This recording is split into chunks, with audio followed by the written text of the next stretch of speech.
Now, from WYDC TV, this is Big Fox News at 10.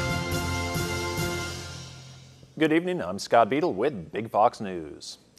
New York State Police arrest 15 people from our region in a 5-month meth investigation. The investigation centered on the purchase of ephedrine, or pseudoephedrine, the active ingredient found in Claritin, Sudafed, and similar products. All those arrested attempted to buy the drug from several area pharmacies. Well, you may have seen a campaign on social media recently called Extreme Ithaca Liberals. That campaign comes from the office of Congressman Tom Reed.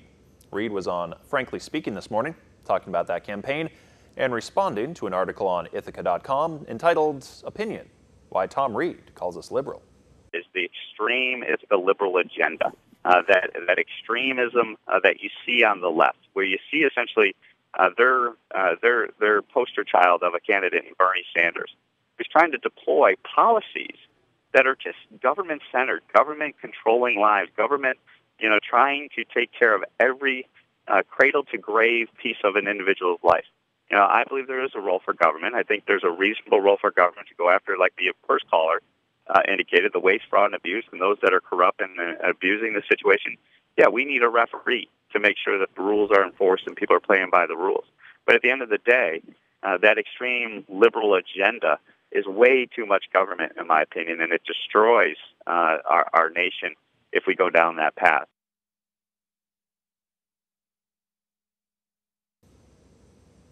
Reed, who serves the 23rd Congressional District, is running uncontested this year in the Republican primary. He's up for re-election in November. Students from Finn Academy toured the historic Quarry Farm today, where Mark Twain spent his summers for over 20 years. At Quarry Farm, Mark Twain wrote the majority of Huckleberry Finn, as well as other classics like The Adventures of Tom Sawyer, Prince and the Pauper, and more. The historic landmark is not open to the public, but those students received a personal tour because their classmate won a creative writing contest based off an old Twain tradition involving the tiles on his fireplace.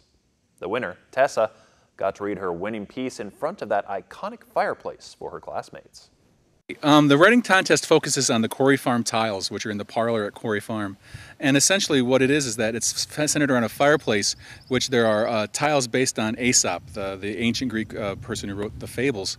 And what would happen is that when Mark Twain was up here over the 20 consecutive summers that he stayed here at Quarry Farm, is that every night his daughters would pick one of the tiles, and then Mark Twain would make up a story that wasn't the Aesop story, but a completely different story, and then his children would judge their dad on whether they liked the story or not. Well, I thought that me and my parents and my sister, we usually use teamwork to play games or to do my homework. So I thought that maybe after I looked at the frogs, I thought that they looked like they would be best friends. So I thought they would be a good team. So I thought of teamwork. If anything, please check out our website, which is marktwainstudies.org. We have all our updated events. We have a virtual tour of Quarry Farm. Nice job there, Tessa. Lamac told us the farm is not open to the public because when the farm was given to Elmira College by the great-grandnephew of Mark Twain, it was given with a major stipulation that the site would not be used as a museum. He wanted it to become a retreat for writers. Rain chances are sticking around, but for just how long? Meteorologist Ross Whitley is up next with your Big Fox forecast. Here's your local stock market update from Big Fox.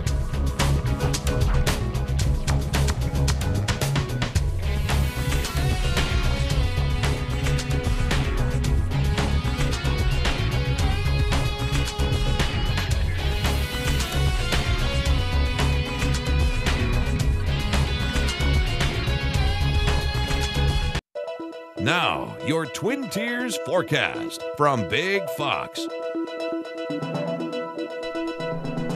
Temperatures out there today very warm. It'll actually be warmer tomorrow, but more rain is on the way, and consistent rain at that, as well as cooler temperatures.